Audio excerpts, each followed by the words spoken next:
যারা ৩০ দিন সমুদ্রে লাইবা বিহিমুল মাউজ শাহরান কামিলান, সমুদ্রের ঝড়ো বাতাস এবং ঢেউ 1 মাস যাবৎ তাদেরকে কোথায় নিয়ে গেছে কোনো কন্ট্রোল ছিল না নৌকার উপর। এক দ্বীপে গিয়ে যখন নৌকা ঠেকলো তখন দেখছে একটা প্রাণী, জীবজন্তু, জানোয়ার, গরু ছাগল মহিষ যেমন জীবজন্তু জানোয়ার, এরকম জীবজন্তু জানোয়ার যার মুখ এবং পা সব এত বিশাল লোমে ঢাকা যে কোনটা মুখ আর কোনটা পিছন এটা বোঝা যাচ্ছে না। এই জানোয়ার কথা বলতেছে। তো মানুষ তো কোনোদিন দেখেনি মানুষ ছাড়া আর পৃথিবীর কোনো জীবজন্তু জানোয়ারকে কথা বলতে। তো আরবের ওই মানুষেরা এই জানোয়ারকে কথা বলতে দেখে মনে করেছে এটা জিন, শয়তান, কিন্তু জীবজন্তু জানোয়ার। ও বলছে আনাল জাসাস, আমি গোয়েন্দা, একটা মানুষ তোমাদের সাথে সাক্ষাতের অপেক্ষা করছে, এদিকে যাও। তো তামিম আদ-দারি বলছে আমরা যখন ওই মানুষের কাছে গেলাম, বিশাল দেহের মানুষ, এত বিশাল দেহের মানুষ আগে কোনোদিন কখনো দেখিনি। তো তার হাত, তার হাঁটু এবং তার কাঁধ এমন শক্ত করে বাঁধা আছে। আমরা তাকে জিজ্ঞেস করলাম তুমি কে? সে বলে আমার পরিচয় তোমরা জানবেই, তোমরা বলো তোমরা কারা। তা আমরা আমাদের পুরো ঘটনা বললাম। এবার 4টা প্রশ্ন করেছি। নাখাল বাইসান, আইনে জোগার, বহাইরা তাবারিয়া, নাবিয়ুল উম্মিয়িন। বহাইরা তাবারিয়া sea of Galilee, lake of Tiberias. নাখলে বাইসান বাইচিয়ান, আর আইনে জোগার স্প্রিং অফ জোয়ার। আর নাবিয়ুল উম্মিয়িন পড়ালেখা জানে না, লিখতে জানে না, পড়তে জানে না এমন নবী। একটা হাদিসে রাসূলুল্লাহ সাল্লাল্লাহু আলাইহি ওয়াসাল্লাম বলছেন যে দাজ্জাল পৃথিবীতে 40 দিন সফর করবে। 40 দিনের প্রথম দিন হবে 1 বছর, দ্বিতীয় দিন হবে 1 মাস, তৃতীয় দিন হবে 1 সপ্তাহ। আর দাজ্জালের গতি হবে কাগাইসিন ইস্তাদবারাত হুররিহ, এমন মেঘমালা যেই মেঘমালাকে ঝড়ো বাতাস উড়িয়ে নিয়ে যাচ্ছে। এই যে কয়দিন পরে কালবৈশাখী ঝড় হবে, আকাশে তাকিয়ে দেখবেন ঝড়ের সময় মেঘ কত দ্রুত চলে। তো ঝড়ের বাতাসে যে মেঘ খুব দ্রুত চলে, এরকম দ্রুত গতি হবে দাজ্জালের। তো আল্লাহর নবী মেঘের সাথেও তুলনা দিয়েছেন। এখন যন্ত্র দিয়ে মেঘের মতো আকাশে উড়বে না দাজ্জাল নিজেই আকাশে উড়বে, আল্লাহু আলাম, আল্লাহ সুবহানাহু ওয়া তাআলা ভালো জানেন। কিন্তু দাজ্জালের আগমনে পৃথিবীতে এত ব্যাপক বৈপ্লবিক পরিবর্তন হবে যে পৃথিবীর দিন 1 বছরের সমান হয়ে যাবে। এটা হঠাৎ করে আল্লাহর আদেশে, কোনো কারণ ছাড়াই আল্লাহ বলবেন দিন এখন তুমি 1 বছরের সমান হও, এরকম নয়। আল্লাহ লাতিফ, প্রত্যেকটা জিনিস ঘটনা পরম্পরায় হয়, মানুষ দেখবে এটা স্বাভাবিক। তথা এই ভূমণ্ডল, নভমণ্ডল, সৌরজগতে এমন বৈপ্লবিক কোনো পরিবর্তন হবে, অথবা এই পৃথিবীতে এমন বৈপ্লবিক কোনো পরিবর্তন হবে, অথবা সূর্য এবং চন্দ্রের বর্তমান ঘূর্ণায়মান প্রক্রিয়ায় এমন বড় বৈপ্লবিক পরিবর্তন হবে যেটা স্বাভাবিক হতে সময় লাগবে। 1 দিন হবে 1 বছর, তারপরের 1 দিন হবে 1 মাস, তারপরের 1 দিন হবে 1 সপ্তাহ, তারপরে স্বাভাবিক। ওইটার আগে কিছু একটা ঘটবে। দাজ্জালের আগমনই ওই রকম ভয়ঙ্কর এবং ব্যতিক্রম হবে। আল্লাহু আলাম সেটা কি হবে। দাজ্জালের বিষয়ে আরেকটি হাদিসে রাসূলুল্লাহ সাল্লাল্লাহু আলাইহি ওয়াসাল্লাম, যেটা তামিম আদ-দারির হাদিস। যেমন কোনো একটা দেশকে যদি বলা হয় যে সব তেলের কন্ট্রোল আমার হাতে, এটা করো তেল পাবা, নাহলে কিন্তু আবাদও বন্ধ হয়ে যাবে। আমরা মনে করি তেল মানে দিয়ে শুধু গাড়ি চলে। পেট্রোকেমিক্যাল থেকে সকল সার উৎপাদন হয়, সব কোনো সারই আর তৈরি হবে না। তো সার না হলে আপনি চাষ করবেন কি দিয়ে? স্যালো মেশিন স্টার্ট না দিলে পানি তুলবেন কোথায় থেকে? তো তেল মানে শুধু গাড়ি নয়, সবই। এখনকার আধুনিক সভ্যতার সবই তেল। তা আমি তেল দিব না আপনাকে।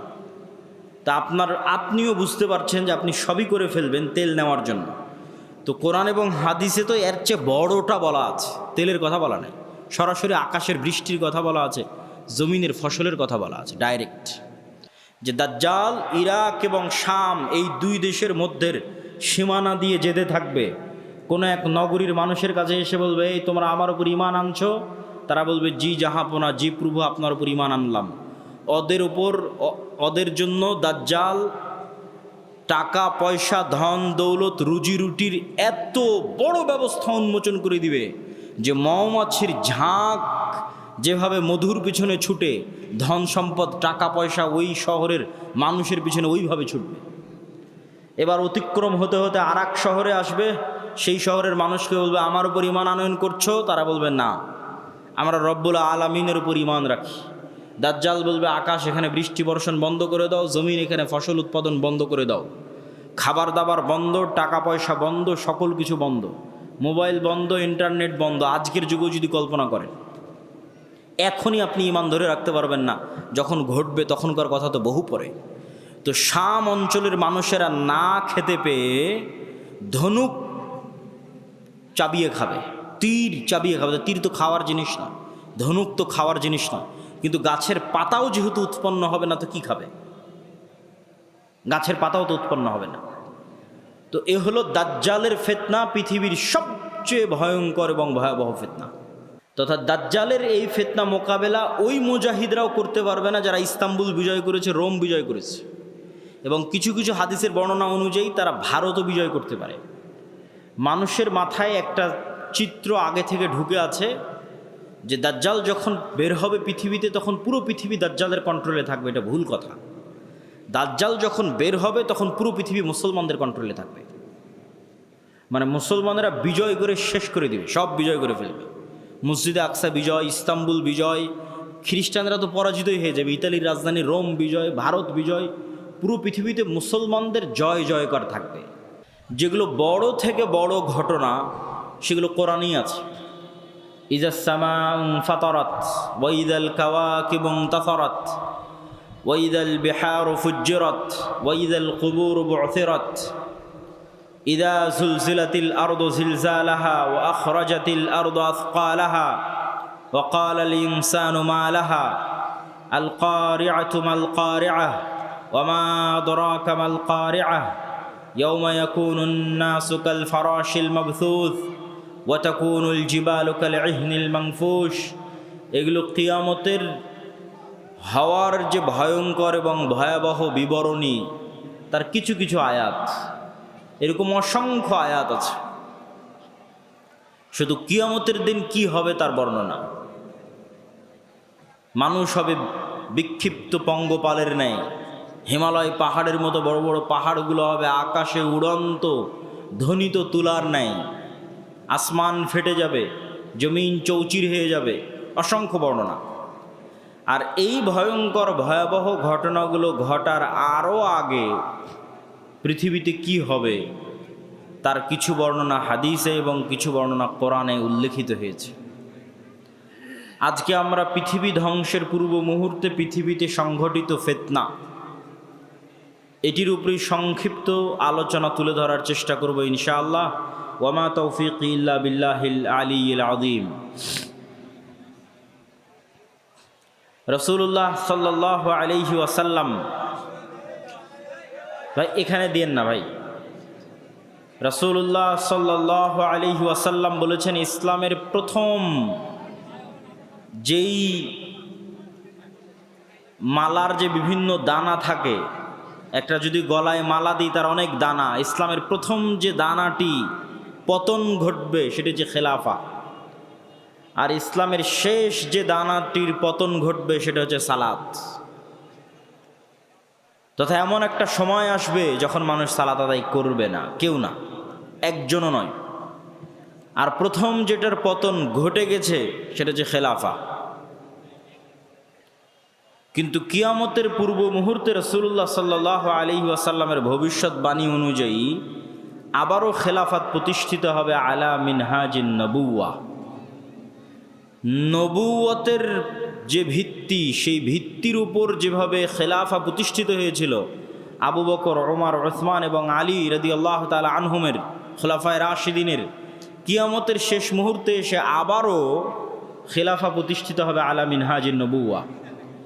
আর কোরআনে বলা আল্লাহর ওয়াদা পূর্ণ হবে। কোরআনে বলা আল্লাহর ওয়াদা কি? হুয়াল্লাযী আরসালা রাসূলাহু বিল হুদা ওয়া দীনিল হক লিইয়ুযহিরাহু আলাদ দীনি কুল্লিহি ওয়ালাউ কারিহাল মুশরিকুন ওয়ালাউ কারিহাল কাফিরুন। মুহাম্মদ সাল্লাল্লাহু আলাইহি ওয়াসাল্লাম যে দিন নিয়ে এসেছেন, এই দিন সারা পৃথিবীর সকল দিনের উপর বিজয় হবে। আল্লাহ সুবহানাহু তাআলা এই দিনকে, কোরআনকে নূর বলে সম্বোধন করেছেন। আল্লাহু মুতিম্মু নূরিহি, এই নূরে একদিন পরিপূর্ণতা দেওয়া হবে। মধ্যে অনেক উত্থান পতন যাবে, অনেক দুঃখ কষ্ট যাবে, কিন্তু শেষে এই নূরে পূর্ণতা দেওয়া হবে। এবং পৃথিবীর এমন কোনো মাটির ঘর, এমন কোনো পাকা ঘর বাকি থাকবে না যেখানে ইসলাম প্রবেশ করবে না।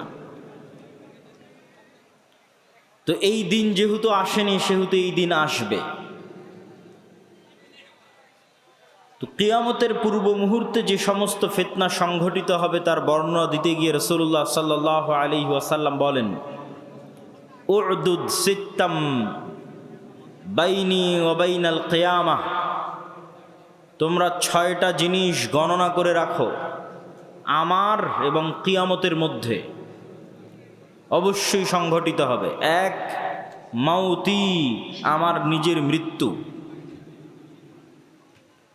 মুহাম্মদ সাল্লাল্লাহু আলাইহি ওয়াসাল্লামের নবী হিসেবে প্রেরিত হওয়া, মুহাম্মদ সাল্লাল্লাহু আলাইহি ওয়াসাল্লামের মৃত্যু, নবী হওয়া এবং মৃত্যুবরণ কিয়ামতের বড় আলামতগুলোর একটি বড় আলামত।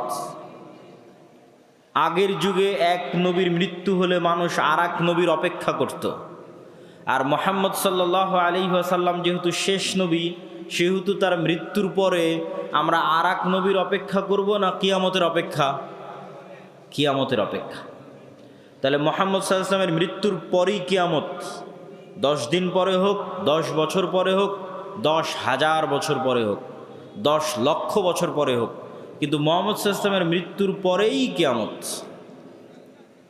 এটিই সত্য। আর আগের নবীদের ক্ষেত্রে এক নবীর মৃত্যুর পরে আর এক নবী, আর এক নবীর মৃত্যুর পরে আর এক নবী, শেষ নবীর মৃত্যুর পরে কিয়ামত।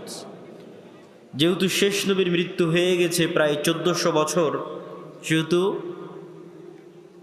এটি নিশ্চিত করে মানুষ বলতে পারবে না যে কখন কিয়ামত হবে, কিন্তু যে কোনো সময় হঠাৎ কিয়ামত হয়ে যাবে। বাগতাতান, হঠাৎ। আল্লাহ সুবহানাহু ওয়া তাআলা কোরআন মাজিদে বলেছেন যে হঠাৎ কিয়ামত কায়েম হয়ে যাবে। প্রিয় উপস্থিতি, 1 নম্বর মুহাম্মদ সাল্লাল্লাহু আলাইহি ওয়াসাল্লামের মৃত্যু। 2 নম্বর ফাতহু বাইতুল মুকাদ্দাস। স্বেচ্ছাসেবকদের প্রতি আহ্বান জানাবো, ডানে ভিড় বেশি হচ্ছে, তথা আমার ডানে, এই ভিড়গুলোকে পিছনের দিকে নিয়ে গেলে সবচেয়ে ভালো হয়। স্টেজেও যারা দায়িত্বশীল আছেন তারা স্বেচ্ছাসেবকদের দিয়ে এই কাজটা একটু করিয়ে নেন। 2 নম্বর হচ্ছে মসজিদে আকসা বিজয় হবে আমার এবং কিয়ামতের মধ্যে। রাসূল সাল্লাল্লাহু আলাইহি ওয়াসাল্লাম যখন মারা যাচ্ছেন তখন মসজিদে আকসা বিজয় হয়নি, তখন মসজিদে আকসা খ্রিস্টানদের কাছে আছে। রোমান এম্পায়ার, তাদের অনেক পবিত্র জায়গা, ইহুদিদেরও পবিত্র জায়গা, খ্রিস্টানদেরও পবিত্র জায়গা। তাহলে মুহাম্মদ সাল্লাল্লাহু আলাইহি ওয়াসাল্লাম মসজিদে আকসা তার জীবদ্দশায় বিজয় করে যাননি। তাহলে মুহাম্মদ সাল্লাল্লাহু আলাইহি ওয়াসাল্লাম ভবিষ্যৎবাণী করছেন যে এটা বিজয় হবে। তো মুহাম্মদ সাল্লাল্লাহু আলাইহি ওয়াসাল্লামের পরে এক খলিফার পরে ওমর রাদিয়াল্লাহু তাআলা আনহুর যুগে মসজিদে আকসা বিজয় হয়। দ্বিতীয়বার আর একবার বিজয় হয় সুলতান সালাহুদ্দিন আইয়ুবীর যুগে। তৃতীয়বার আরও একবার বিজয় হতে পারে, আল্লাহু আলাম। মসজিদে আকসা বিজয় হবে। 3 নম্বর, এমন ভয়ঙ্কর মহামারী, ছাগলে বা পশু প্রাণীতে যখন মড়ক লাগে, মুরগির খামারে যখন ভাইরাস ঢুকে মড়ক লাগে, তখন একটা মোরগও বাঁচে না। এরকম ভয়ঙ্কর মহামারীতে পৃথিবী সাফ হয়ে যাবে। পৃথিবীতে যা মানুষ বেঁচে আছে তার অনেক অল্প মানুষ বেঁচে থাকবে। তো রাসূল সাল্লাল্লাহু আলাইহি ওয়াসাল্লামের মৃত্যুর পর থেকে নিয়ে আজ পর্যন্ত অসংখ্য মহামারী হয়েছে। তো যে কোনো মহামারী বড় আকার ধারণ করলেই সাহাবা ইকরাম বা আলেম ওলামা মনে করতেন এটি সেই মহামারী, কিন্তু ভয়ঙ্কর ভয়াবহ মহামারী হবে এটি ঠিক। তারপরে রাসূল সাল্লাল্লাহু আলাইহি ওয়াসাল্লাম বললেন, এমন এক ফিতনা দেখা দিবে যেই ফিতনা আরবের প্রত্যেক ঘরে প্রবেশ করবে। আরবের একটি ঘরও বাকি থাকবে না, খালি থাকবে না, যেই ঘরে এই ফিতনা প্রবেশ করবে না।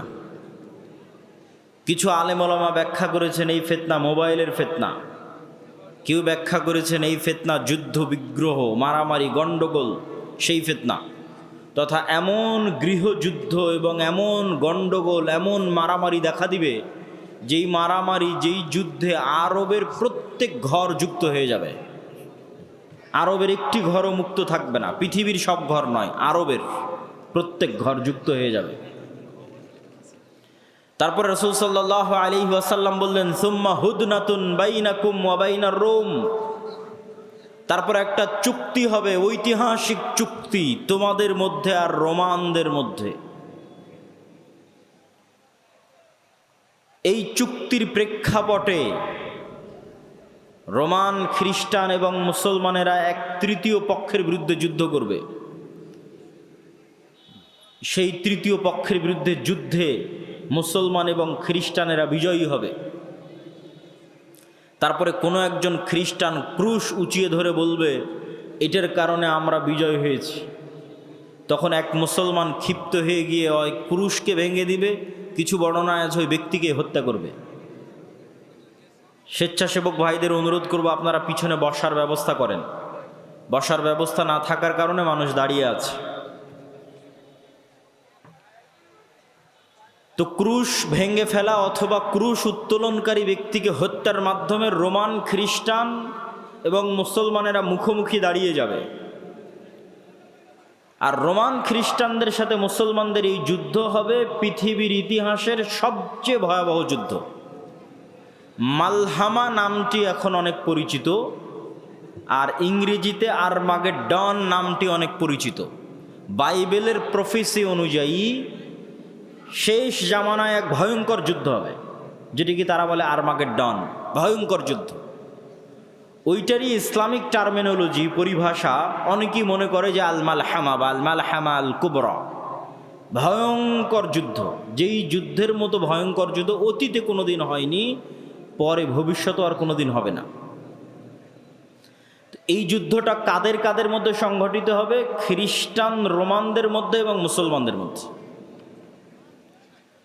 রাসূলুল্লাহ সাল্লাল্লাহু আলাইহি ওয়াসাল্লামের ভাষা অনুযায়ী সেই দিন খ্রিস্টানেরা একত্রিত হবে তাহতা সামানিনা রায়াহ, ৮০টি পতাকার অধীনে। তাহতা কুল্লি রায়াতিন, প্রত্যেক পতাকার অধীনে ইসনা আশারা আলফ, ১২,০০০ করে সেনাবাহিনী থাকবে, যোদ্ধা, ফাইটার। তো ৮০টি পতাকার অধীনে ১২,০০০ করে সেনাবাহিনী থাকলে ক্যালকুলেটরে চাপলে দেখবেন প্রায় ৯.৫ লক্ষ থেকে ১০ লক্ষ মানুষ নয়, শুধু যোদ্ধা, তথা ১০ লক্ষ যোদ্ধা একত্রিত হবে মুসলমানদের বিরুদ্ধে যুদ্ধ করার জন্য। রাসূল সাল্লাল্লাহু আলাইহি ওয়াসাল্লাম এই যুদ্ধের জায়গার নামও বলে দিয়েছেন, বলেছেন লা তাকুমুস সাআ, ততদিন কিয়ামত হবে না যতদিন না হাত্তা তুকাতিলুনার রোম, যতদিন না তোমরা রোমানদের বিরুদ্ধে যুদ্ধ করেছো বিল আমাক আও বিদাবেক, আমাক এবং দাবেক নামক জায়গায় যতদিন না তোমরা রোমানদের বিরুদ্ধে যুদ্ধ না করেছো ততদিন কিয়ামত হবে না। তো এই আমাক এবং দাবেক নামক জায়গাটি বর্তমান সিরিয়া এবং তুরস্কের সীমান্তবর্তী অঞ্চল। সিরিয়ার সীমান্তবর্তী ইদলিব, আলেপ্পো, আরবিতে বলে হালব, ইংরেজিতে বলে আলেপ্পো। এই হালব বা আলেপ্পোর হচ্ছে তুরস্কের সাথে লাগানো একটি সিরিয়ার শহর।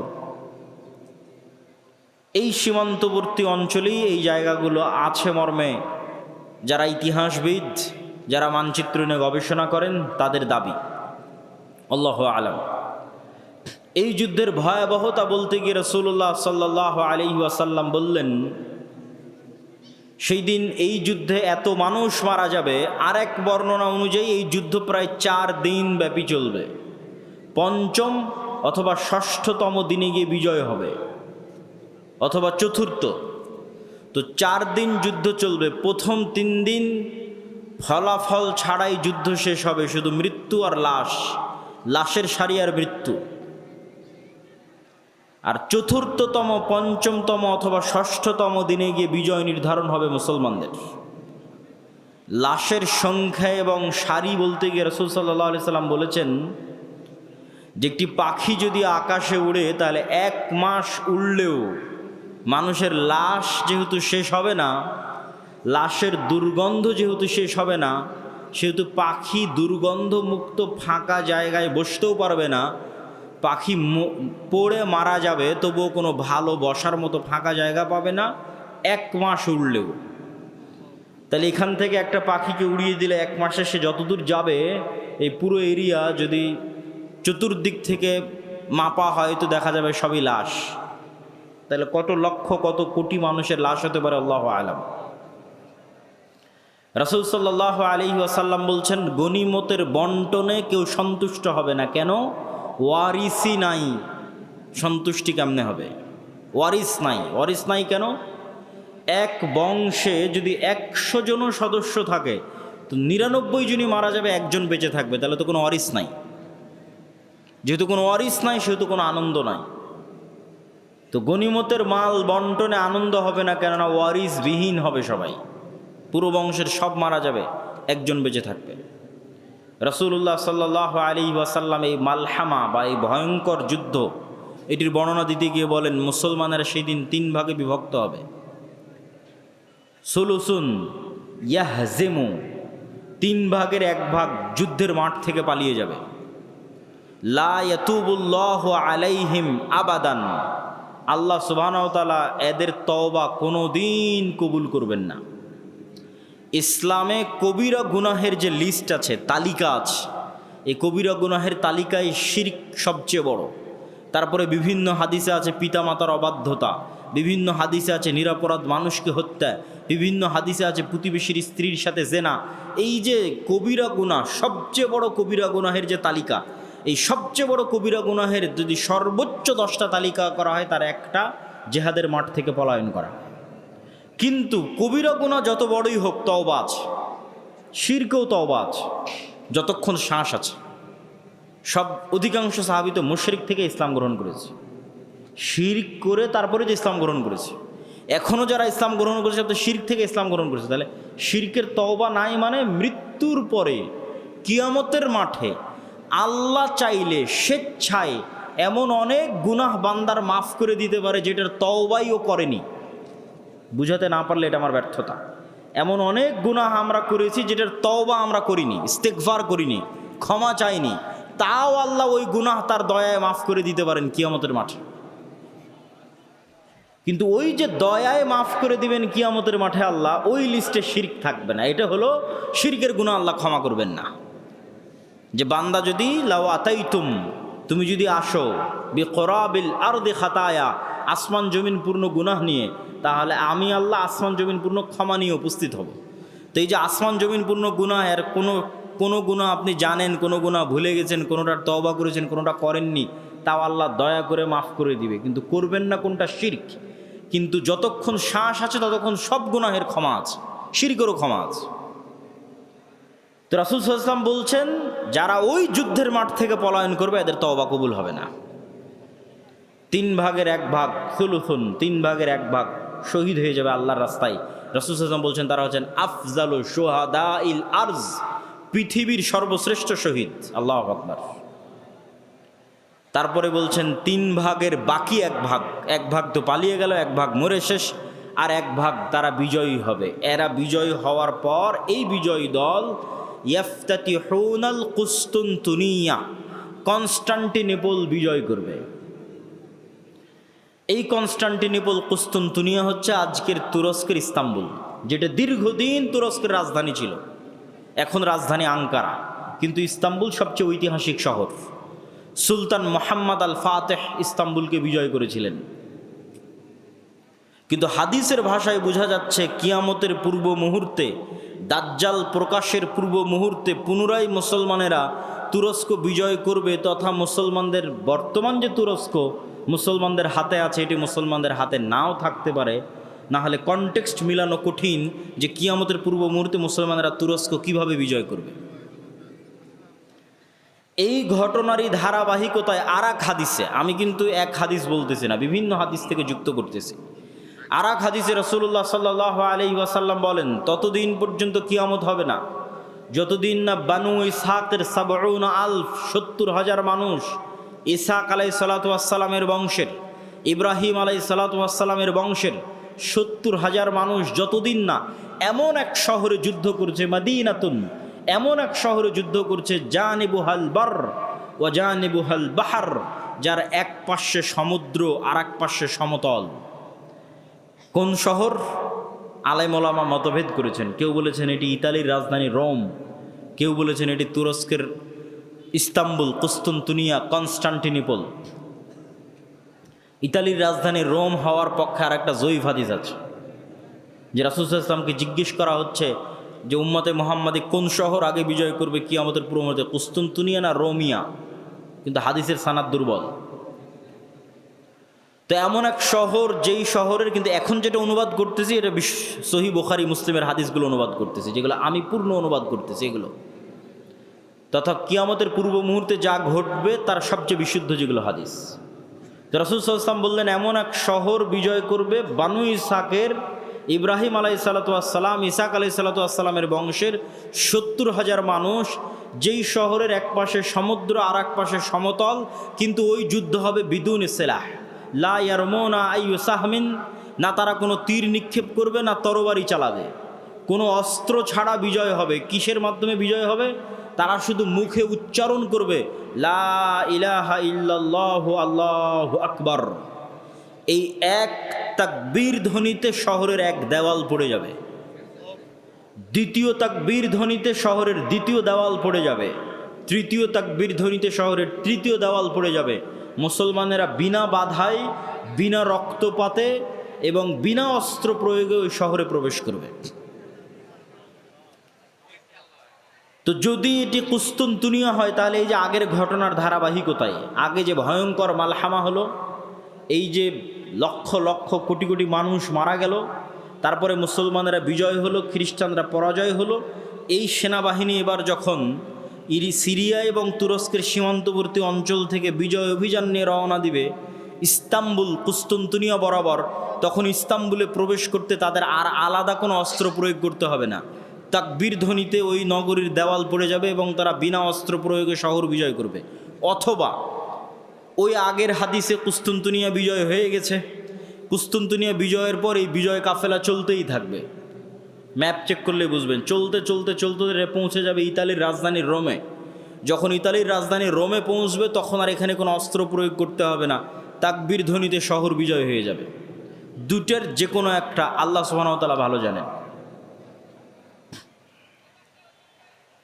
এই দুই বিজয়ের অথবা এক বিজয়ের, কুস্তুনতুনিয়া বিজয় অথবা কুস্তুনতুনিয়ার পরে রোম বিজয়, ইতালির রাজধানী রোম বিজয়, এই দুই বিজয়ের কোনো এক বিজয়ের পরে আড়াল থেকে, বেশিরভাগ হাদিসে আছে কুস্তুনতুনিয়া বিজয়ের পর, শয়তান চিৎকার করে বলবে দাজ্জাল তোমাদের বাড়িতে প্রবেশ করে গেছে, কিন্তু এটা মিথ্যা সংবাদ হবে।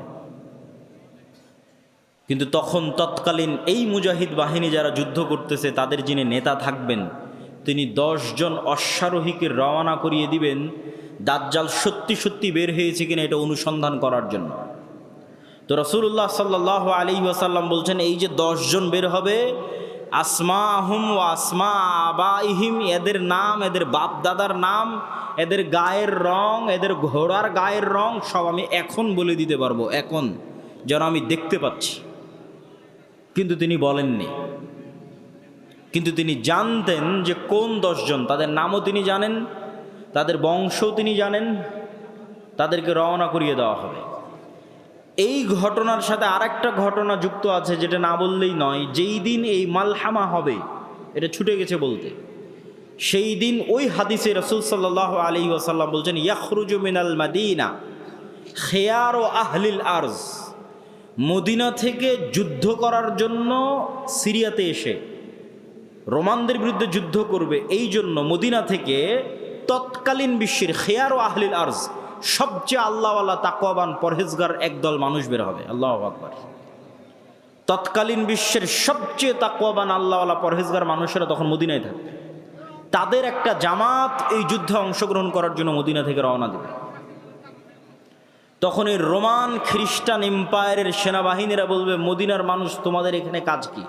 খাল্লু বাইনানা ওয়া বাইনাল্লাযিনা সাবাউ মিন্না, আমাদের যুদ্ধ এই সিরিয়ার মানুষদের সাথে, তোমরা আমাদের রাস্তা ক্লিয়ার করে দাও, তোমাদের এই যুদ্ধে বাধা দেওয়ার কী দরকার? অথবা আমাদের মধ্যে থেকে আগের যুদ্ধের ধারাবাহিকতায়, মানে এর আগেও আরও অনেক যুদ্ধ হয়ে থাকতে পারে, ধারাবাহিকতায় আমাদের মধ্যে যারা তোমাদের কাছে বন্দী হয়ে আছে বন্দী হওয়ার পর তারা তোমাদের দিন গ্রহণ করে নিয়েছে, ওদের সাথে আমাদের যুদ্ধ, তোমরা কেন ওদেরকে বাঁচাতে আসতেছো? এরকম একটা কনটেক্সট হাদিসের মধ্যে আছে। তখন মদিনার মানুষেরা উত্তরে বলবে, আমরা আমাদের ভাইদেরকে একাই ছেড়ে দিতে পারি না, অতএব এই যুদ্ধে আমরা অংশগ্রহণ করবই করব।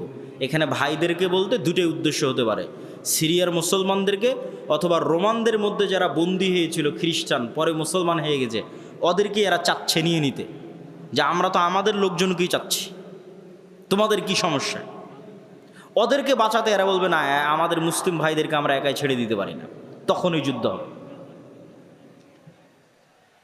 তো এবার এই যে 10 জন অশ্বারোহী রওনা দিল দাজ্জালের অনুসন্ধানে, দাজ্জালকে খুঁজতে, তখনও দাজ্জাল বের হয়নি। তো কিন্তু মুজাহিদ বাহিনী হতবিহব্বল, তটস্থ, হতভম্ব হয়ে যাবে। কেননা দাজ্জালের ফিতনা পৃথিবীর সবচেয়ে বড় ফিতনা। আদম আলাইহিসসালাতু ওয়াসসালাম যেই ফিতনায় পা দিয়ে জান্নাত থেকে বের হয়ে গেছেন, ওটাও ফিতনা। আল্লাহ বললেন, এই গাছের নিকটে আসিও না, এই গাছের ফল খেও না, খেয়ে নিলেন। তো ফল খেতে নিষেধ করাটা ফিতনা, খেয়ে নিলেন, ফিতনায় পড়ে গেলেন, ফিতনা থেকে বাঁচতে পারলেন না। কাবিল হাবিলকে হত্যা করলো, এটাও ফিতনা। নূহ আলাইহিসসালাতু ওয়াসসালামের কওম আগের যুগের সৎ কর্মশীল পরহেজগার বান্দাদের মূর্তি বানিয়ে পূজা করতে লাগলো, ওটাও ফিতনা। লূত আলাইহিসসালাতু ওয়াসসালামের কওম জেনায় লিপ্ত হয়ে গেল, এটাও ফিতনা। কিন্তু এগুলো একটাও ফিতনা দাজ্জালের ফিতনার মতো বড় নয়, এইটা বুঝতে হবে। দাজ্জালের ফিতনা আকবারু ফিতান আলা ওয়াজহিল আরজ। আদম আলাইহিস সালাম যেই ফিতনায় পা দিয়েছেন ওইটার চাইতে, কাবিল যে ফিতনায় পা দিয়েছিল ওইটার চাইতে, নূহ আলাইহিস সালামের কওম যে ফিতনায় পা দিয়েছিল ওইটার চাইতে, আদ সামুদ কওমে লূত তারা যেই ফিতনায় পা দিয়েছিল ওইটার চাইতে সবচেয়ে বড় ফিতনা দাজ্জালের ফিতনা। আর এই ফিতনা মোকাবেলা করবে উম্মতে মুহাম্মাদী, সর্বশ্রেষ্ঠ উম্মত মোকাবেলা করবে পৃথিবীর সবচেয়ে বড় ফিতনার। কেন দাজ্জালের ফিতনা সবচেয়ে ভয়ঙ্কর, এটাও বুঝতে হবে আপনাকে। আমি স্বেচ্ছাসেবক ভাইদের আবারও দৃষ্টি আকর্ষণ করছি যে আমাদের ডানে লোকজনের সংখ্যা বেশি হয়ে যাচ্ছে, পিছনে একটু বসার ব্যবস্থা এবং বামে এখনও ফাঁকা আছে। বামে একটু বসার ব্যবস্থা এবং মানুষজনকে এই দিকেও একটু বসার জন্য উদ্বুদ্ধ করা। প্রিয় উপস্থিতি, কেন দাজ্জালের ফিতনা সবচেয়ে ভয়াবহ? দেখেন, কওমে নূহ আলাইহিস সালামের কওম যখন বড় বড় আল্লাহওয়ালা পীর বুজুর্গ দিনদার মানুষের মূর্তি বানালো, তখন তারাও জানতো যে এই মূর্তির কোনো ক্ষমতা নাই। ইয়া আবাতি লিমা তা'বুদু মা লা তাসমাউ। ইব্রাহিম আলাইহিস সালাম বাপকে বলছে, হে আমার বাপ, এমন মূর্তির কেমনে ইবাদত করো যে শুনতেও পায় না, দেখতেও পায় না। তাহলে আগের যুগের মানুষ যে মূর্তির ইবাদত করতো অথবা এখনও করে, তাদের সাথে কোরআনের যে তর্ক বিতর্ক, ওই তর্ক বিতর্কের মানদণ্ড হচ্ছে, তোমরা যেই সমস্ত বাতিল ইলাহের পূজা করো এদের রব হওয়ার ক্ষমতা নাই। রব হওয়ার ক্ষমতা নাই মানে কথা বলার ক্ষমতা নাই, সৃষ্টির ক্ষমতা নাই। এরা একটা মাছি বানাতে পারবে না, মশা বানাতে পারবে না। এরা একটা খেজুরের বিচির দানার উপরের যে পাতলা আবরণ থাকে ওটার পর্যন্ত এরা মালিক নয়। তাহলে যে রব নয়, ও ইবাদতের যোগ্য কেমনে হয়? রব তো আমি, আসমান জমিন আমি বানিয়েছি, সূর্য চন্দ্র আমি বানিয়েছি, ইবাদত আমার করো, এই দিয়ে কোরআন পরিপূর্ণ। এটা মানুষের বুঝতে সহজ যে এর ক্ষমতা নাই, কেন এর ইবাদত করব। কিন্তু এই কনটেক্সট অচল হয়ে যাবে যখন দাজ্জাল আসবে। কেননা দাজ্জাল রব যা যা করতে পারে তার প্রায় সব কিছুই করে দেখাবে। এই জন্য দাজ্জালের ফিতনা সবচেয়ে ভয়াবহ, ভয়ঙ্কর ফিতনা। মা কালী, মা দুর্গা আর শাহজালাল আর শাহপরাণ, যাদেরই মানুষ আল্লাহ বাদ দিয়ে ইবাদত করছে, আর ঈসা আলাইহিস সালাতু ওয়াস সালাম আর মারিয়াম আলাইহিস সালাতু ওয়াস সালাম আর যাদেরই ইবাদত করছে, তারা কেউ এখন আপনাকে দেখাতে পারবে না যে আমি আকাশকে আদেশ দিলাম আকাশ বৃষ্টি বর্ষণ করবে, আমি জমিনকে আদেশ দিলাম জমিন ফসল উৎপাদন করবে, জান্নাত দেখালাম জান্নাতে ঢুকে যাও, জাহান্নাম দেখালাম জাহান্নামে ঢুকে যাও, মৃতকে জীবিত করে দিলাম। এই রকম একচ্ছত্র কন্ট্রোল যা একমাত্র রবের থাকে, তার কারণ নাই, ফলত ওদেরকে বাতিল ইলাহ প্রমাণ করা সহজ। কিন্তু যখন একজন সত্যি সত্যি এগুলো আপনাকে করে দেখাবে, তখন আপনি ঈমান ধরে রাখতে পারবেন না অনেকগুলো কারণে। এক নাম্বার কারণ, যারা ধরেন আগে থেকেই শক্তিশালী কোনো কিছু দেখলেই আরে বাবা এ তো অনেক বড় ওলিয়া উলিয়া কবিরাজ, অনেক কিছু করতে পারে, দেখলেই যাদের অন্তরে ভয় ঢুকে যায়, মনে হয় না এর কাছে মনে হয় কোনো ক্ষমতা আছে, এরা তো এমনি দাজ্জালের পূজা করবে। যারা যুগ যুগ মূর্তির পূজা করেছে, মাজারের পূজা করেছে, এদের বাধা হবে না। ওরা দাজ্জালের ক্ষমতা পাওয়ার দেখে মনে করবে অনেক বড় উলিয়া আল্লাহ চলে এসেছে, অনেক বড় কারামতে আউলিয়া চলে এসেছে, অতএব এখন আর ইবাদত করো, এখন আর পূজা করলে সমস্যা নেই। তো একদল তো এমনি পথভ্রষ্ট হয়ে যাবে। আরেক দল মানুষ থাকে যারা মোটামুটি আল্লাহর উপর ঈমান রাখে, কিন্তু ইস্তেকামা, ঈমানের উপর ইস্তেকামার জন্য সবর লাগে। সবর করার ক্ষমতা এবং সাহস এদের নাই। এদের দেখবেন এখন দুনিয়াবি ক্ষমতা যাদের কাছে, ওদের ওখানে গিয়ে সিজদা দিচ্ছে। আজ থেকে 6-7 মাস আগে 16 বছর যাদের কাছে ক্ষমতা ছিল, ওদের কাছে গিয়ে সিজদা দিয়েছে। ক্ষমতার বাইরে এরা চিন্তা করতে পারে না। ক্ষমতা যেখানে, এদের কেবলা এবং মারকাজ সেখানে। এবং আপনি যদি নিজের জায়গায় দাঁড়িয়ে চিন্তা করেন, আজকে তেলের যে সংকট, আমি দাজ্জালের ফিতনার ভয়াবহতা বোঝানোর জন্য আপনাকে বলতেছি। তেলের যে সংকট, মাঝে মধ্যে আমার মনে হয় আল্লাহ আমাদের ফিতনা থেকে হেফাজত করুক, যে এখন যদি কেউ এসে বলে, আব্দুল্লাহ তোমার গাড়িতে তো তেলের দরকার, তো এইটা করলে তোমাকে তেল দেওয়া হবে, ধরো তুমি আর 500 টাকা বেশি দিলে তেল দিয়ে দেবো, বা তুমি এই অপরাধটা করলে তোমাকে তেল দিয়ে দিব। তো কত মানুষ হল, ঠিক আছে ভাই সমস্যা নেই, আমার গাড়িতে তেল দেন, আমি করে দিচ্ছি। তারপর কোনো একটা দেশকে যদি বলা হয় যে সব তেলের কন্ট্রোল আমার হাতে, এটা করো, তেল পাবা, নাহলে কিন্তু আবাদও বন্ধ হয়ে যাবে। আমরা মনে করি তেল মানে দিয়ে শুধু গাড়ি চলে। পেট্রোকেমিক্যাল থেকে সকল সার উৎপাদন হয়, সব কোনো সারই আর তৈরি হবে না। তো সার না হলে আপনি চাষ করবেন কি দিয়ে? স্যালো মেশিন স্টার্ট না দিলে পানি তুলবেন কোথায় থেকে? তো তেল মানে শুধু গাড়ি নয়, সবই এখনকার আধুনিক সভ্যতার সবই তেল। তা আমি তেল দিব না আপনাকে, তা আপনিও বুঝতে পারছেন যে আপনি সবই করে ফেলবেন তেল নেওয়ার জন্য। তো কোরআন এবং হাদিসে তো এর চেয়ে বড়টা বলা আছে, তেলের কথা বলা নাই। সরাসরি আকাশের বৃষ্টির কথা বলা আছে, জমিনের ফসলের কথা বলা আছে ডাইরেক্ট, যে দাজ্জাল ইরাক এবং শাম এই 2 দেশের মধ্যের সীমানা দিয়ে যেতে থাকবে। কোনো এক নগরীর মানুষের কাছে এসে বলবে, এই তোমরা আমার উপর ঈমান আনছো? তারা বলবে, জি জাহাপনা, জি প্রভু, আপনার উপর ঈমান আনলাম। ওদের জন্য দাজ্জাল টাকা পয়সা, ধন দৌলত, রুজি রুটির এত বড় ব্যবস্থা উন্মোচন করে দিবে যে মৌমাছির ঝাঁক যেভাবে মধুর পিছনে ছুটে, ধন সম্পদ টাকা পয়সা ওই শহরের মানুষের পিছনে ওইভাবে ছুটবে। এবার অতিক্রম হতে হতে আর এক শহরে আসবে, সেই শহরের মানুষকে বলবে, আমার উপর ঈমান আনয়ন করছো? তারা বলবে, না, আমরা রব্বুল আলামিনের উপর ঈমান রাখি। দাজ্জাল বলবে, আকাশ এখানে বৃষ্টি বর্ষণ বন্ধ করে দাও, জমিন এখানে ফসল উৎপাদন বন্ধ করে দাও, খাবার দাবার বন্ধ, টাকা পয়সা বন্ধ, সকল কিছু বন্ধ, মোবাইল বন্ধ, ইন্টারনেট বন্ধ। আজকের যুগেও যদি কল্পনা করেন, এখনই আপনি ঈমান ধরে রাখতে পারবেন না, যখন ঘটবে তখনকার কথা তো বহু পরে। তো শাম অঞ্চলের মানুষেরা না খেতে পেয়ে ধনুক চাবিয়ে খাবে, তীর চাবিয়ে খাবে। তীর তো খাওয়ার জিনিস না, ধনুক তো খাওয়ার জিনিস না, কিন্তু গাছের পাতাও যেহেতু উৎপন্ন হবে না, তো কি খাবে? গাছের পাতাও তো উৎপন্ন হবে না। তো এ হলো দাজ্জালের ফিতনা, পৃথিবীর সবচেয়ে ভয়ঙ্কর এবং ভয়াবহ ফিতনা। দাজ্জালের ফিতনা সম্পর্কে বলতে গিয়ে 2টা হাদিস না বললেই নয়। একটা হাদিসে রাসূলুল্লাহ সাল্লাল্লাহু আলাইহি ওয়াসাল্লাম বলছেন যে দাজ্জাল পৃথিবীতে 40 দিন সফর করবে। 40 দিনের প্রথম দিন হবে 1 বছর, দ্বিতীয় দিন হবে 1 মাস, তৃতীয় দিন হবে 1 সপ্তাহ।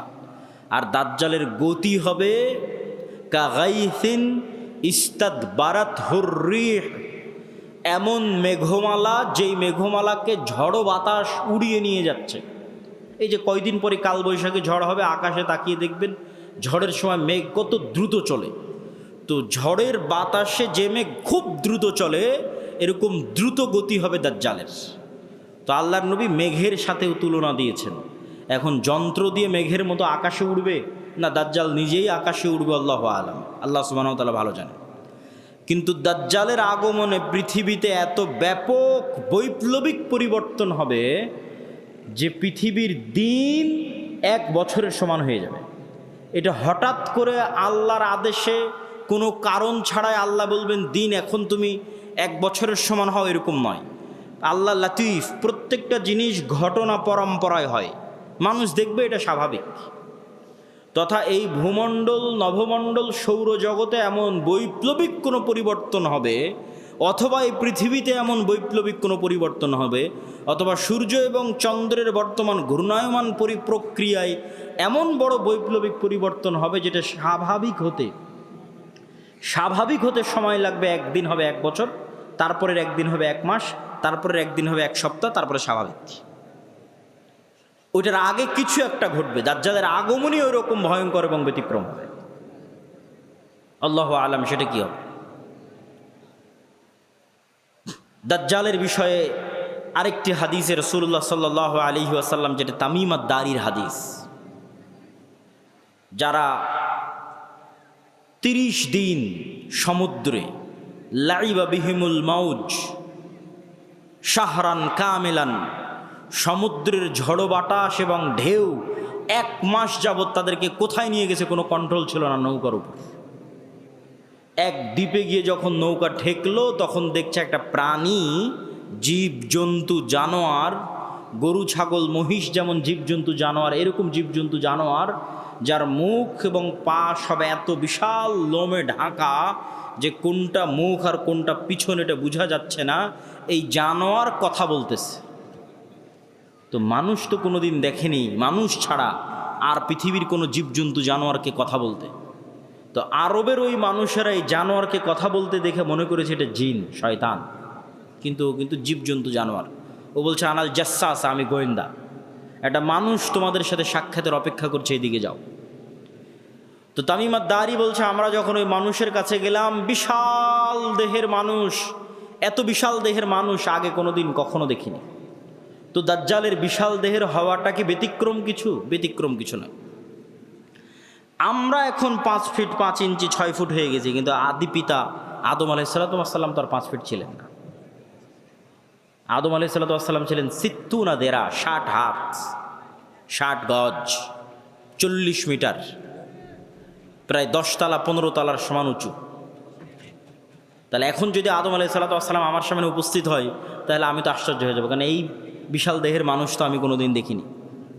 তাহলে দাজ্জাল বিশাল দেহের হবে, এটা ব্যতিক্রম নয়, কেননা দাজ্জাল তো আদমেরই সন্তান, মিন উলদে আদম, আদমের সন্তান। তো তার হাত, তার হাঁটু এবং তার কাঁধ এমন শক্ত করে বাঁধা আছে। আমরা তাকে জিজ্ঞেস করলাম তুমি কে? সে বলে আমার পরিচয় তোমরা জানবেই, তোমরা বলো তোমরা কারা। তা আমরা আমাদের পুরো ঘটনা বললাম। এবার দাজ্জাল 4টা প্রশ্ন করেছে। নাখাল বাইসান, আইনে জোগার, বহাইরা তাবারিয়া, নাবিয়ুল উম্মিয়িন। বহাইরা তাবারিয়া, sea of Galilee, lake of Tiberias. নাখলে বাইসান, বাইচিয়ান। আর আইনে জোগার, স্প্রিং অফ জোয়ার। আর নাবিয়ুল উম্মিয়িন, পড়ালেখা জানে না, লিখতে জানে না, পড়তে জানে না, এমন নবী। আমাদের নবী মুহাম্মদ সাল্লাল্লাহু আলাইহি ওয়াসাল্লাম লিখতেও জানতেন না, পড়তেও জানতেন না। উনি দেখে যে পড়বেন এটা জানতেন না, কোরআন মুখস্থ করেছিলেন। প্রিয় উপস্থিতি, তো দাজ্জাল তাদেরকে এই যে 4টে জিজ্ঞেস করলো, 4টে জিজ্ঞাসার প্রথম 3টে জিজ্ঞাসার সাথে পানি কানেক্টেড আছে, পানি এবং চাষ কানেক্টেড আছে। সি অফ গ্যালিলি, পানির উৎস, বহাইরা তাবারিয়া, ইসরায়েলের সীমানার মধ্যে। এখন এটা ইসরায়েলের সীমানার মধ্যে। বাইবেলের প্রফেসি অনুযায়ী তথা বাইবেলের বর্ণনা অনুযায়ী ঈসা আলাইহিসসালাতু ওয়াসসালাম যত মোজেজা দেখাতেন সব এই সাগরে, এই সাগরের আশেপাশে, এই লেক, এই হ্রদ, এই খালের আশেপাশে। তো দাজ্জাল বলছে একদিন এখানে পানি থাকবে না।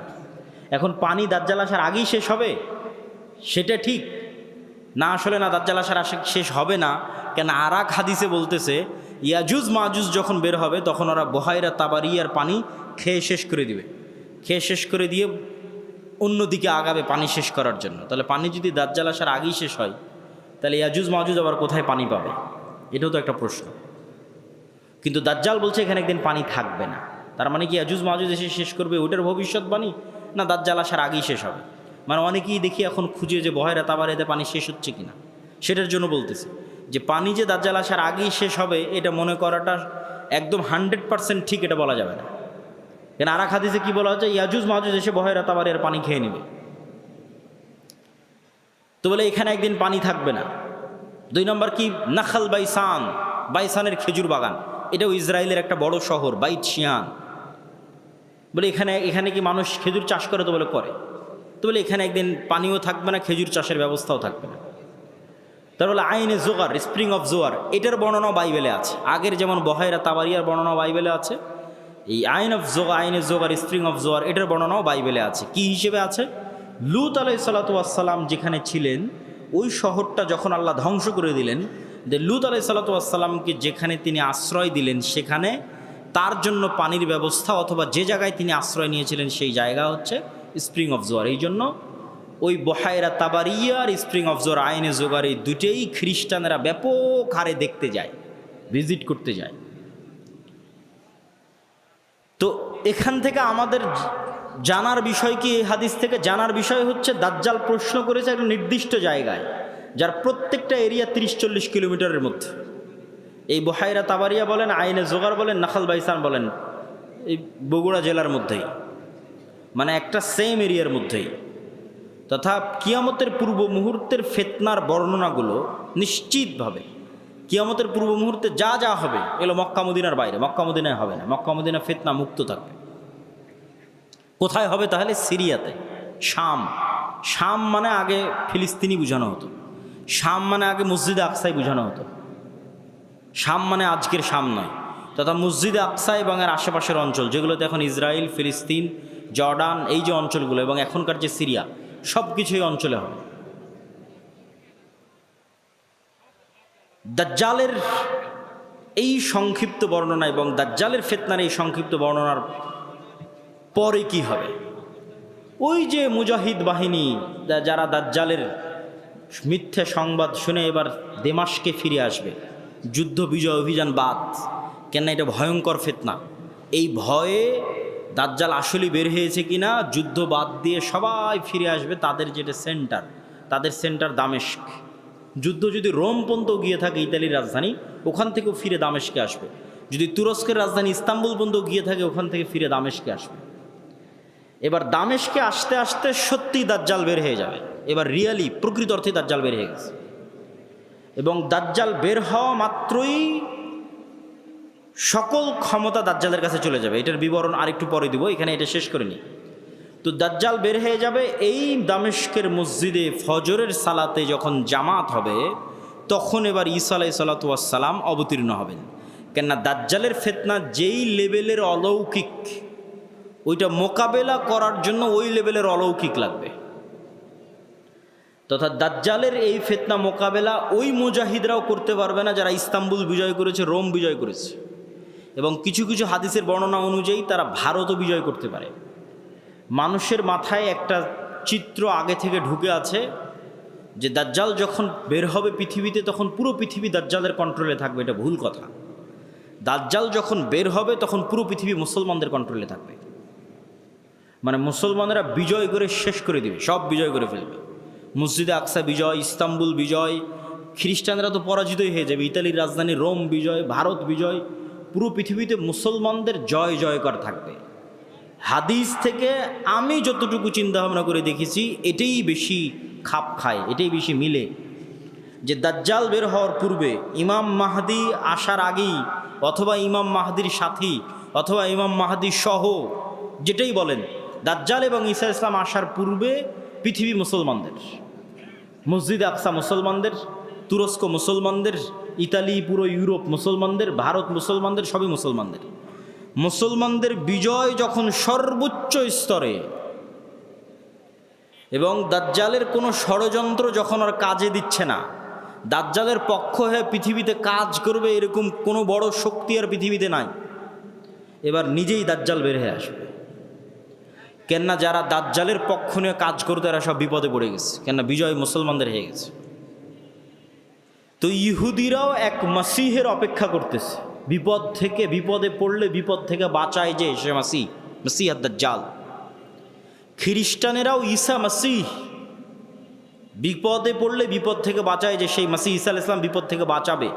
খ্রিস্টানেরাও বিশ্বাস করে ঈসা আলাইহিস সালাম আবার আসবে, কিন্তু তারা এটা জানে না যে ঈসা আলাইহিস সালাম মারা যায়নি, জীবিত আছে।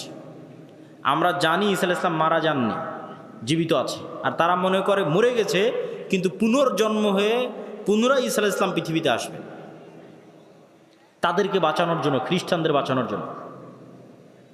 তাহলে সারা পৃথিবীর সবাই শেষ জামানার একজন বিশাল মাসিহের অপেক্ষায়। এবং আধুনিক এখনকার বিশ্বের যতগুলো নিউজ চ্যানেল রিপোর্ট, সবগুলোতেই বর্তমান যে যুদ্ধ চলতেছে এই যুদ্ধ নিয়েও এই আলোচনাগুলো আমাদের দেশে নয়, এই অঞ্চলে নয়, ইউরোপ এবং আমেরিকায় আলোচিত হচ্ছে।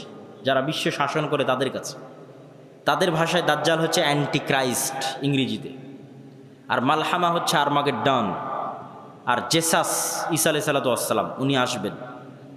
অ্যান্টি ক্রাইস্ট না আসলে জেসাস আসবে না। অ্যান্টি ক্রাইস্ট মানে দাজ্জাল। আর অ্যান্টি ক্রাইস্ট ততক্ষণ আসবে না যতক্ষণ না ইহুদিরা জেরুজালেমে একত্রিত হচ্ছে। এটা তাদের বিশ্বাস। ইভাঞ্জেলিক্যাল খ্রিস্টিয়ান যারা ইঞ্জিল কেন্দ্রিক খ্রিস্টান তাদের বিশ্বাস। তো ফলত তাদেরও ঈসা আলাইহিস সালামকে নিয়ে আসতে হবে, ইহুদিদেরও একজন মাসিহ লাগবে। ফলত সবাই সেইটারকে সামনে নিয়ে কাজ করতেছে যে ওইটা যত দ্রুত ঘটানো যাবে তত দ্রুত মনে করতেছে আমাদের বিজয়। কিন্তু সবার কামনা অনুযায়ী তো কাজ হবে না, সবার চাওয়া অনুযায়ী কাজ হবে না। কেননা সবাই ভুল বুঝবে, ভ্রান্তিতে পা দিবে। কি কি ভ্রান্তিতে পা দিবে বলি? ইহুদিদের আসল মাসিহা যিনি, আসল মাসিহ যিনি, তিনি তো চলে এসেছেন, কিন্তু তারা তো গ্রহণ করেন। ইহুদিদের প্রকৃত মাসিহ তো ছিল মুহাম্মদ সাল্লাল্লাহু আলাইহি ওয়াসাল্লাম নিজেই। মুহাম্মদ সাল্লাল্লাহু আলাইহি ওয়াসাল্লামের অপেক্ষায় তারা মদিনায় গিয়ে বসে থাকতো, অনেক আগে গিয়ে বসেছিল, ইমান তো আনেনি। তো এরা তো মাসিহকে চিনতে পারেনি। ঈসা আলাইহিস সালাম তো মাসিহ চিনতে পারেনি, ইমান আনেনি, ঈসা আলাইহিস সালামকে হত্যা করার চেষ্টা করেছে, নিকৃষ্ট। তো এই জন্য এদের সঠিক মাসিহ এরা পাবে না। এরা দাজ্জালকেই মনে করবে আমাদের মাসিহ, কিন্তু দাজ্জাল তো হবে ভ্রান্ত। এই জন্য দাজ্জালের অনুসারী কারা হবে? ইহুদিরা। রাসূল সাল্লাল্লাহু আলাইহি ওয়াসাল্লাম বলছেন, ইয়াতবাউদ দাজ্জাল ৭০ আলফা ইহুদ মিন আসবাহান। ইরানের ইস্পাহান শহরের ৭০,০০০ ইহুদি দাজ্জালের অনুসারী হবে। তাহলে ইহুদিরা দাজ্জালকে মাসিহ মনে করে দাজ্জালের অনুসারী হবে, কিন্তু দাজ্জাল তো পরাজিত হবে। কিন্তু প্রথম যখন দাজ্জাল আসবে তখন তো সব ক্ষমতা দাজ্জালের হাতে, ফলত যে কেউ পথভ্রষ্ট হয়ে যাবে। তো এই অংশের সামারিটা করি। এই অংশের সামারি হচ্ছে দাজ্জাল এবং ঈসা আলাইহিস সালাম আসার পূর্বে মুসলমানেরা পৃথিবী বিজয় করবে এবং ইহুদি এবং খ্রিস্টানরা বিপদে পড়বে। যেহেতু ইহুদি এবং খ্রিস্টানরা বিপদে পড়বে, বিশেষ করে ইহুদিরা, তো এখন ইহুদিদের বাঁচানোর জন্য দাজ্জাল বের হবে। এবং যেহেতু দাজ্জালের পক্ষে কাজ করার মতো আর পৃথিবীতে কেউ অবশিষ্ট নাই, এই জন্য এবার দাজ্জাল নিজেই বের হবে। দাজ্জাল যখন নিজেই বের হবে তখন এক নিমিষে, এক সেকেন্ডে সকল ক্ষমতা দাজ্জালের কাছে চলে যাবে। মুসলমানেরা হতভম্ব, হতবিহ্বল হয়ে যাবে। আকাশও বৃষ্টি বর্ষণ করে না, জমিনও ফসল উৎপাদন করে না, দুর্ভিক্ষই নিয়তি ইমান নিয়ে বাঁচার জন্য। তথা সেই সফল যে বলবে আমি মরতে প্রস্তুত কিন্তু ইমান বিক্রি করতে প্রস্তুত নই। সেই সফল যার একটা টাকার প্রতি অবৈধ লোভ নাই, অবৈধ একটা টাকার প্রতি ন্যূনতম লোভ নাই। আপনি নিজেই নিজের আত্মা এবং নাফসকে চেক করেন যে আপনার একটা টাকার প্রতি যদি, অবৈধ টাকার প্রতি যদি ন্যূনতম লোভ থাকে, আপনি দাজ্জালের ফিতনা থেকে বাঁচতে পারবেন না। পরকালে যার বিশ্বাস সর্বোচ্চ পর্যায়ে, পরকালে যার বিশ্বাস সর্বোচ্চ লেভেলে, ও দাজ্জালের ফিতনা থেকে বাঁচতে পারবে। আসহাবুল উখদুদ ওয়াস সামাই যাতিল বুরুজ ওয়াল ইয়াউমিল মাউউদ ওয়া শাহিদু ওয়া মাশহুদ কুতিলা আসহাবুল উখদুদ। ওদের বলা হলো হয় ঈমান না হয় সামনে আগুন, ঝাঁপিয়ে পড়ো। তো ওরা বলল আমরা আগুনেই ঝাঁপিয়ে পড়ব। তো ওরা আগুনে কেমনে ঝাঁপিয়ে পড়বে এটা ছাড়া সম্ভব নয় ঝাঁপিয়ে পড়া, যদি ওই আগুনে জান্নাত না দেখে। আর নিজের বাড়িতে যে এসি রুম আছে ওখানে জাহান্নামের আগুন জ্বলতেছে। তো ওরা এটা বিশ্বাস করে যে আমি যদি আমার এসি রুমে ফিরে যাই ইমান পরিত্যাগ করে, তাহলে ওই এসিরা বাতাস নয়, এটা জাহান্নামের আগুন। আর যদি সামনের আগুনে ঢুকে যায় তাহলে এটা আগুন নয়, এটা জান্নাত। তো এই সেম ঘটনা তো দাজ্জালের সময় হবে।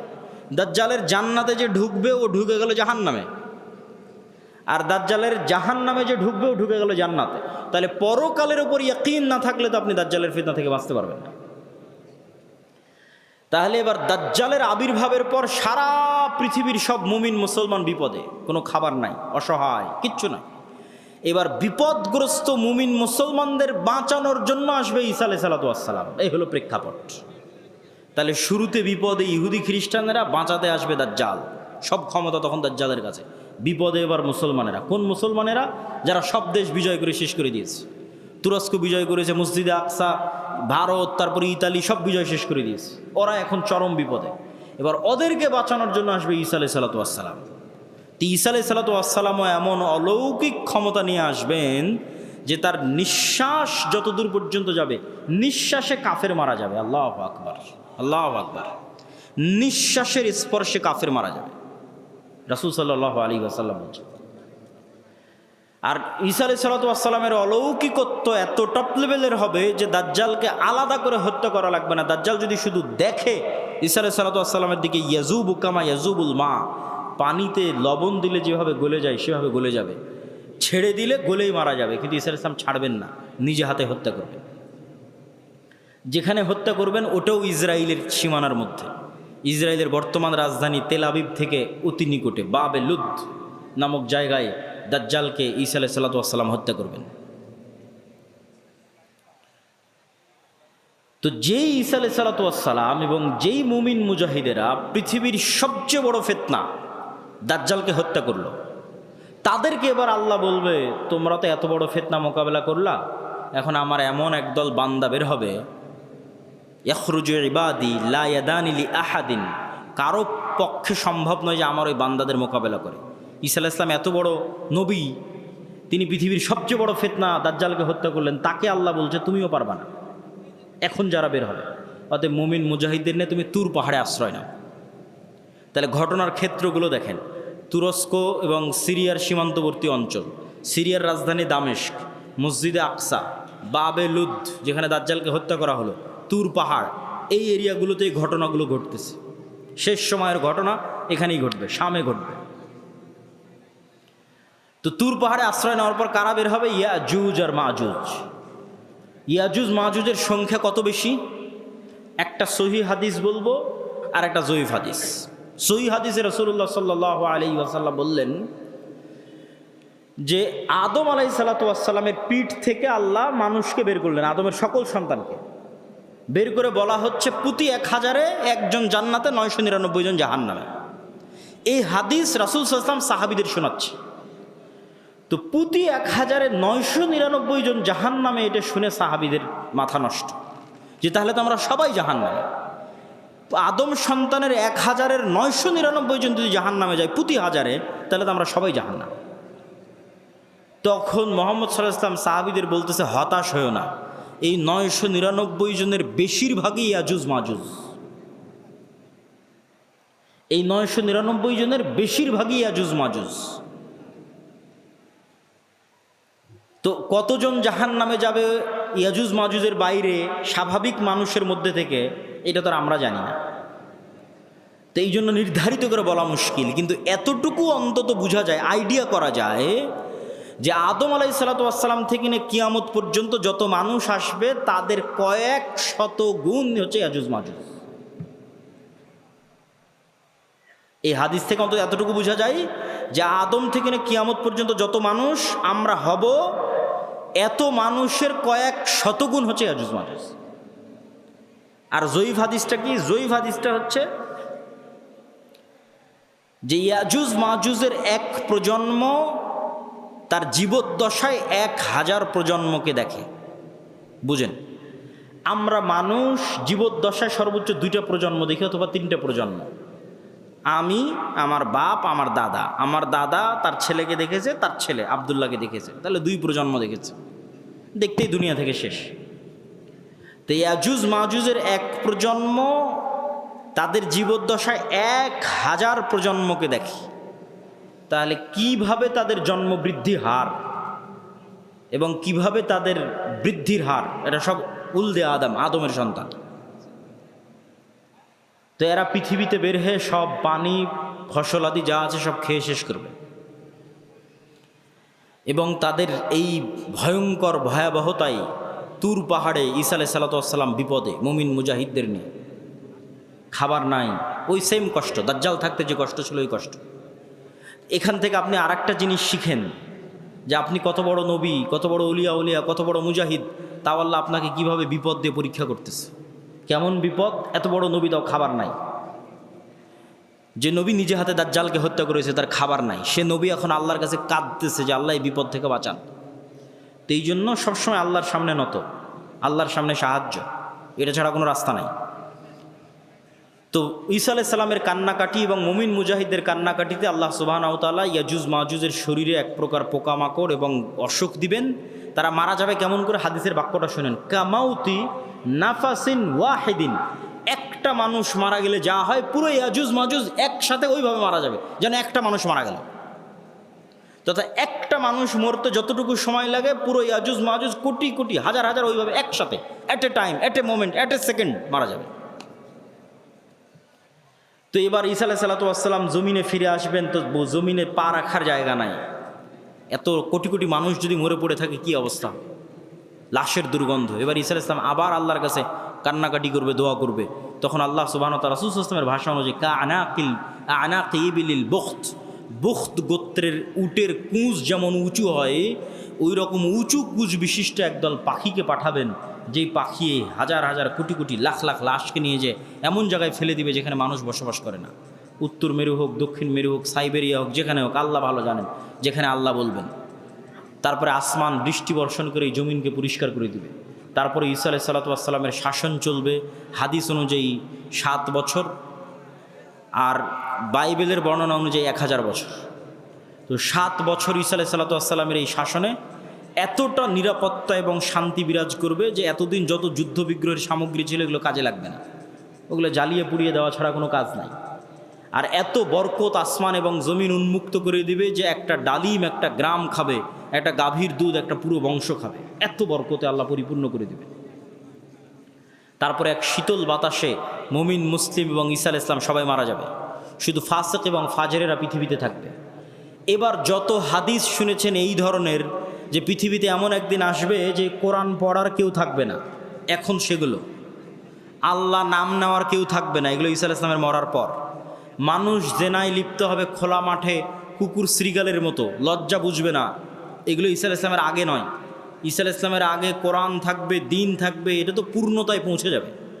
এখন পতন দেখতে পাচ্ছেন, কিন্তু আল্লাহ মুতিম্মু নূরিহি আগেই বলে নিয়েছে আয়াতগুলো, এই দিন তো সারা পৃথিবী বিজয় করবে, আর এই বিজয় ধারা তো ঈসা আলাইহিস সালামের আসার আগেই শুরু হয়ে যাবে। তাহলে কিভাবে কোরআন হাদিস শেষ হবে? শেষ হবে না, এগুলো আরও বাড়বে। কিন্তু এটা শেষ যে হবে সেটা কখন? ঈসা আলাইহিস সালামের মরার পর। তখন আর নাই, তখন কোরআন নাই, হাদিস নাই, আল্লাহর নাম নাই, মানুষের লজ্জা উঠে যাবে। এই ফাসিক ফাজরের উপর আল্লাহ সুবহানাহু ওয়া তাআলা কিয়ামত কায়েম করবেন। প্রিয় উপস্থিতি, আমি আমার বক্তব্য দীর্ঘায়িত করতে চাই না। এই পুরো ঘটনা থেকে যা বর্ণনা করলাম, ধারাবাহিকতা, এই ধারাবাহিকতা থেকে আমার এবং আপনার শিক্ষা কী?